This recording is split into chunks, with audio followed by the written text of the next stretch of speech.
Bismillahirrahmanirrahim. Assalamualaikum warahmatullahi wabarakatuh. Kami dari kelompok 14 akan membahas mengenai limbah B3. Nah, sebelumnya perkenalkan kami dulu dong. Yang pertama ada Hulaimah Husnul Khotimah, kemudian yang kedua ada Anissa, kemudian yang ketiga ada saya sendiri Iqbal Nur Jamal, kemudian yang terakhir adalah Karisma. Nah, apa sih limbah B3? Nah, limbah B3 ini merupakan kepanjangannya dari limbah yang mengandung bahan berbahaya dan beracun. Nah, itu ya, perlu kalian ingat. Nah, di sini ada sifat limbah B3. Nah, ada 6 pembahasan yang akan kita bahas. Yang pertama ada mudah meledak, ya, mudah meledak paling bawah tuh logonya paling kiri. Kemudian ada yang mudah terbakar yang paling atas, kemudian mudah menyala. Nah, yang paling kiri bawah yang bacaan fire. Kemudian ada yang mengandung racun tuh gambarnya tengkorak. Kemudian yang korosif, kemudian juga yang iritasi ya. Nah, yang pertama ada mudah meledak. Nah, logonya seperti ini ya. Perlu teman-teman diingat. Nah, limbah mudah meledak ini merupakan limbah yang pada suhu dan tekanan standar dapat meledak karena dapat menghasilkan gas atau suhu dan tekanan tinggi lewat reaksi fisika atau kimia meskipun sederhana ya.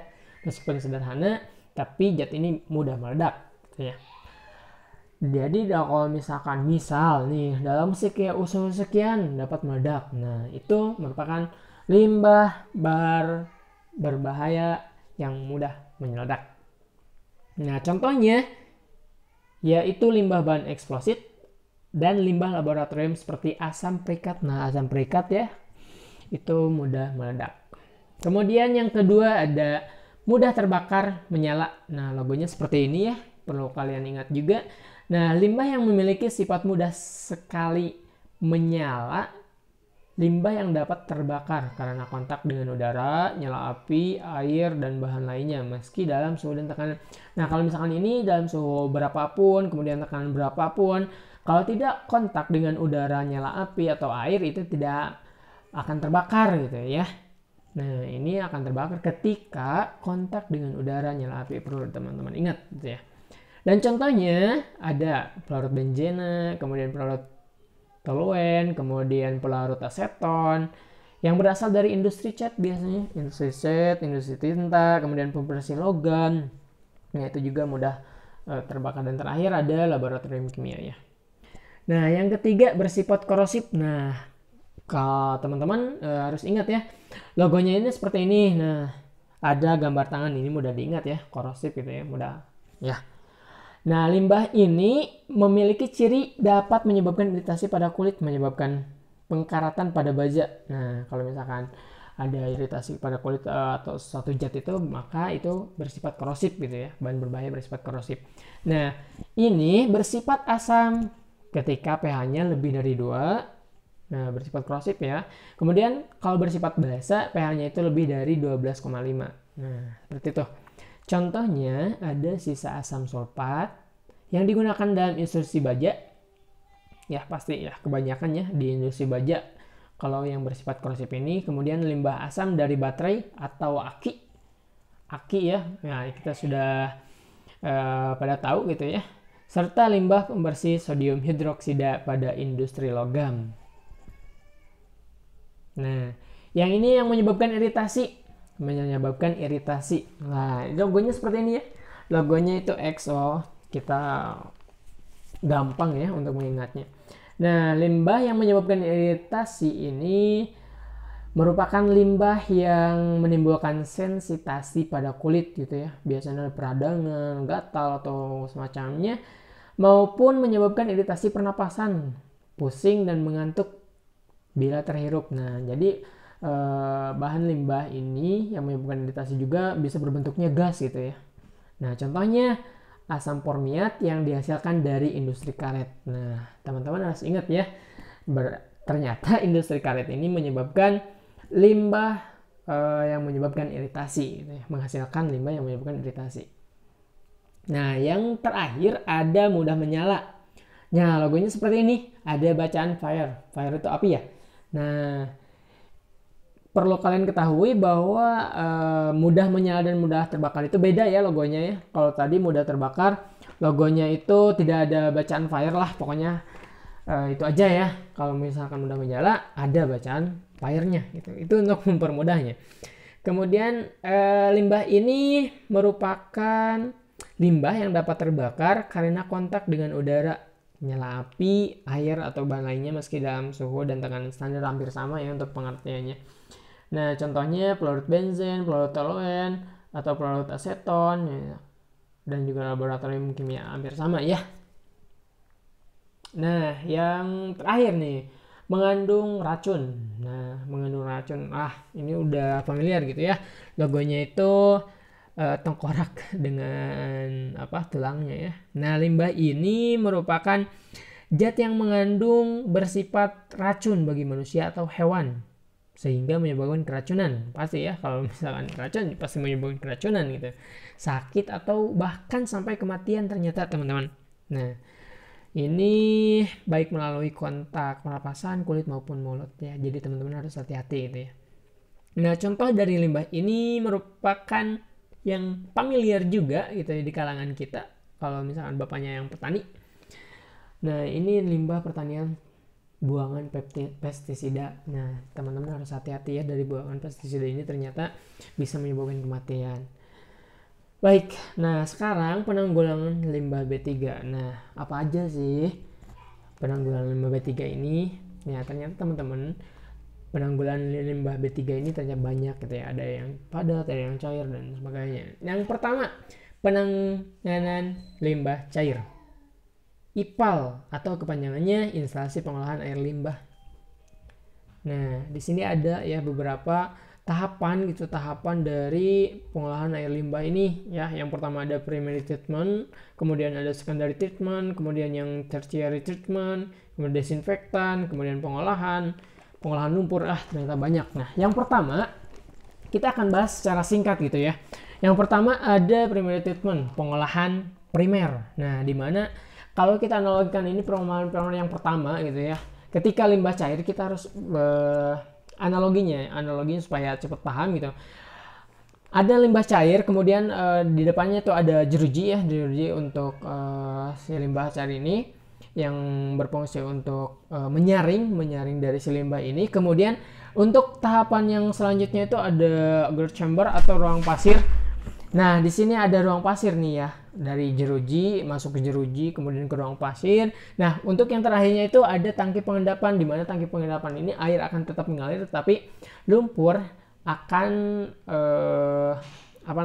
akan jatuh gitu ya dalam suatu wadah, akan mengalir ke bawah gitu ya, terdapat endapan. Nah, itu seperti itu ya untuk singkatnya. Yang kedua ada secondary treatment. Nah, secondary treatment ini sebenarnya ada banyak ya, pengolahannya itu ada 3. Nah, ada metode trickling filter, metode active sludge, kemudian metode treatment fauna atau langona. Nah, ternyata teman-teman, yang tadi ketika misalkan masih ada zat beracun, ada nih tahapannya yang kedua, yaitu secondary treatment, pengolahan sekunder. Nah, di mana ketika metode trickling filter, nah ini digunakan bakteri aerob yang melekat pada permukaan media dan limbah akan merembes ya, bahasa Sunda merembes melalui celah-celah permukaan media dan disalurkan ke tangki pengendapan. Nah, ini yang tadi ya, yang air yang mengalir itu ternyata ada lagi prosesnya teman-teman, jadi tidak sampai di situ saja gitu.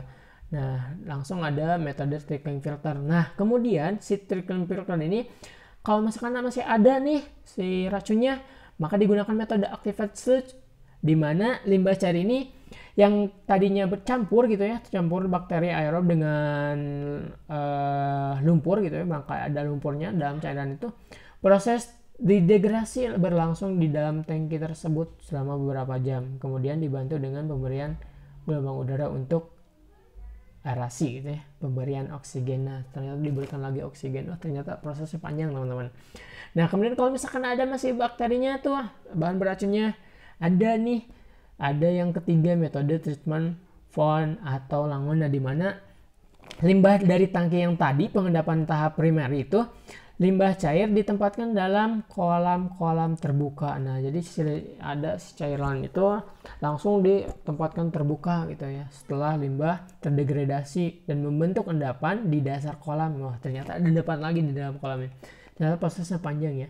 Air limbah dapat dibuang ke lingkungan atau diolah lebih lanjut. Nah, seperti itu. Jadi ada ya prosesnya yang ketiga itu ya. Nah, di sini yang ketiga sekarang dari dari primary, kemudian secondary, kemudian tertiary yang ketiga ya. Dimana pengolahan tersier ini dilakukan jika setelah pengolahan primer dan sekunder masih terdapat zat tertentu dalam limbah cair yang dapat berbahaya bagi lingkungan. Nah, ternyata kalau misalkan ada zat lagi diproses lagi nih dengan pengolahan tersier. Nah, contoh dari pengolahan ini ada banyak ya, metode saringan pasir, kemudian saringan multimedia, kemudian vacuum filter, dan banyak lagi itu ya sebenarnya. Nah, untuk yang proses selanjutnya disinfektan. Nah, di sini kita udah tahu mungkin ya, karena kita sedang dalam keadaan corona juga ya, tidak asing lagi dengan nama disinfektan, di mana disinfektan ini untuk membunuh kuman atau mengurangi mikroorganisme patogen ini yang berbahaya ya, penyebab penyakit yang ada dalam limbah cair tersebut. Ternyata sebelum ke lingkungan itu pakai lagi ya prosesnya disinfektan. Nah, biasanya metode ini dengan penambahan klorin. Nah, klorin ini kita udah tahu juga ya sebelum-sebelumnya bahwa ini dapat menetralisir patogen gitu ya. Kemudian penyinaran dengan sinar ultraviolet. Wah, dengan ozon juga, O3 ozonasi. Wah, ternyata sangat panjang gitu ya pengolahannya. Ini masih limbah cair gitu ya. Kemudian yang kedua, pengolahan lumpur, sludge treatment. Nah, pada setiap pengolahan limbah, baik primer, sekunder, atau tersier, akan menghasilkan endapan polutan berupa lumpur gitu. Lumpur tersebut tidak bisa dibuang. Nah, jadi teman-teman seperti itu ya. Untuk proses yang limbah cair, cukup panjang juga ya. Kemudian, yang keduanya ada pengolahan limbah padat. Nah, pengolahan limbah padat. Nah, yang pertama itu ada penimbunan terbuka. Nah, penimbunan terbuka, ada penimbunan tertutup. Yang keduanya ya, kemudian yang ketiga inserasi dengan menggunakan alat insinerator, pemanasan. Yang keempat ada pembuatan kompos padat dan cair gitu. Yang kemudian yang kelima daur ulang, ketiga RT itu ya. Nah, yang pertama ada penimbunan terbuka. Nah, jadi penimbunan terbuka ini yang sering biasa kita terlihat gitu ya di tempat-tempat umum, biasanya pasar, kemudian di samping-samping pinggir jalan gitu ya. Biasa ini sering kita terlihat gitu ya. Itu penimbunan terbuka untuk pengolahan limbah padat. Kemudian ini akan diangkut ya, seperti biasa teman-teman juga udah pada tahu gitu ya. Kalau misalkan yang ada di komplek perumahan itu pasti udah tahu itu pengolahan sampah itu bakalan ditarik sama petugas. Kemudian petugasnya itu akan mengolahnya itu ya. Kemudian yang keduanya itu ada penimbunan tertutup atau sanitary landfill. Nah, ini penimbunan tertutup ini jadi si limbah padat ini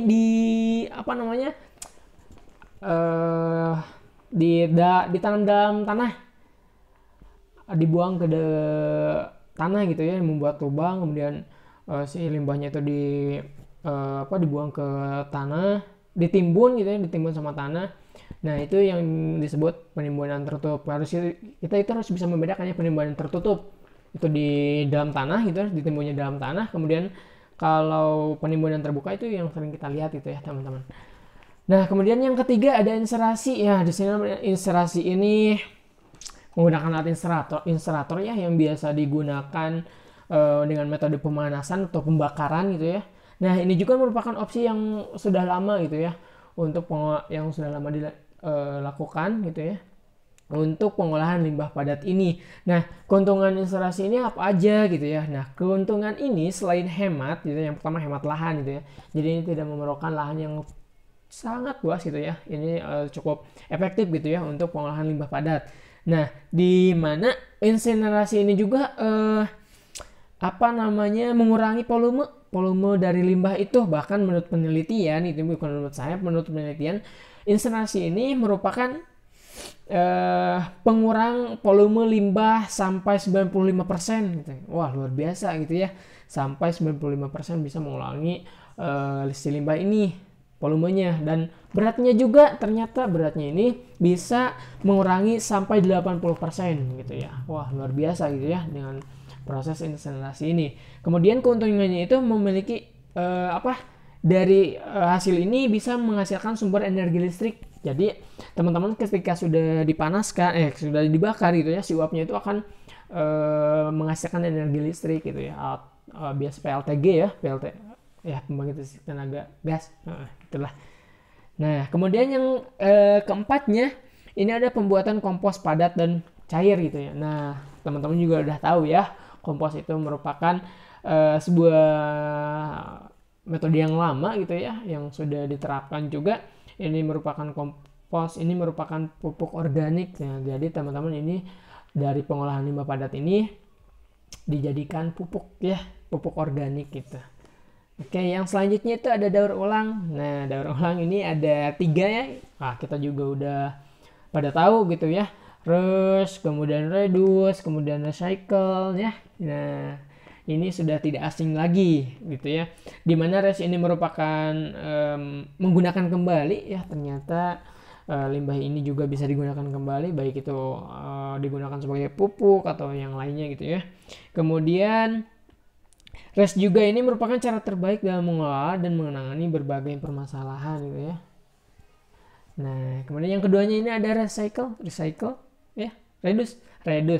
Nah, di sini reduce mengurangi ya. Jadi sampah ini dikurangi gitu ya. Biasanya itu yang tadi menimbun itu bisa mengurangi gitu ya, mengurangi limbah dari limbah padat itu sendiri gitu ya. Kemudian ada recycle, nah di mana daur ulang nah menjadi produk yang berkualitas gitu ya, menjadi produk gitu ya. Wah, luar biasa sekali gitu ya kalau misalkan pengolahan limbah padat ini dijadikan sebagai penghasil baru gitu ya. Bahkan jadi kalau misalkan sekarang itu lebih ke teknik energi terbarukan gitu ya, untuk digunakan dari si limbah-limbah ini. Nah, yang selanjutnya ada pengolahan limbah gas. Yang pertama ini mengontrol emisi gas buang. Nah, di mana untuk pengolahan limbah gas ini bisa menggunakan emisi gas buang ya, di mana ini merupakan hasil pembakaran bahan bakar yang berupa fosil gitu ya. Berupa fosil yang biasanya ini digunakan pada pengolahan minyak, kemudian batu bara, dan juga ada gas alam gitu ya. Nah, yang kedua menghilangkan materi partikulat dari udara pembuangan ya. Kita udah tahu gitu ya, sering kita lihat kalau misalkan kita lewat pabrik pasti ada pembuangan partikel udaranya gitu. Kemudian yang ketiganya dalam pembagian dari partikulat dari udara ini ya ada 5 gitu ya. Nah, yang pertama itu ada filter udara. Nah, pasti udah tahu ya, udaranya filter gitu, udah tidak asing lagi. Kemudian yang keduanya itu ada pengendapan siklon. Nah, di mana siklon ini pengendap debu gitu ya, yang ini biasa digunakan pada ruangan-ruangan pabrik gitu ya. Itu pasti menggunakan pengendapan siklon gitu ya, untuk mengurangi dari limbah gas ini. Kemudian ada filter basah. Nah, filter basah ini dengan cara menyemprotkan air gitu ya dari bagian atas. Nah, kalau misalkan yang pernah kerja gitu di pabrik ya pasti udah tidak asing lagi gitu ya. Nah, kemudian yang keempatnya itu ada pengendapan gravitasi. Nah, pengendapan gravitasi ini jadi membuat gaya yang membuat partikelnya itu menjadi jatuh gitu ya. Nah, metode paling singkat seperti itu gitu. Jadi gaya gravitasi ini, pengendapan gravitasi ini untuk membuat si partikel itu jatuh gitu ya. Yang akhirnya itu ada pengendapan elektrostatik ya. Elektrostatik ini dengan cara membersihkan udara yang kotor dalam jumlah yang relatif besar gitu ya. Nah, jadi ini digunakan untuk udara yang kotor itu dalam relatif yang sangat besar gitu. Dan ini yang paling efektif gitu ya, yang digunakan pada pengolahan limbah gas ini, karena hasil pembuangan ini dijamin relatif bersih gitu ya. Nah, seperti itu. Nah, mungkin Itu pembahasan dari limbah bahan berbahaya gitu ya dan beracun. Terima kasih atas perhatiannya. Wassalamualaikum warahmatullahi wabarakatuh.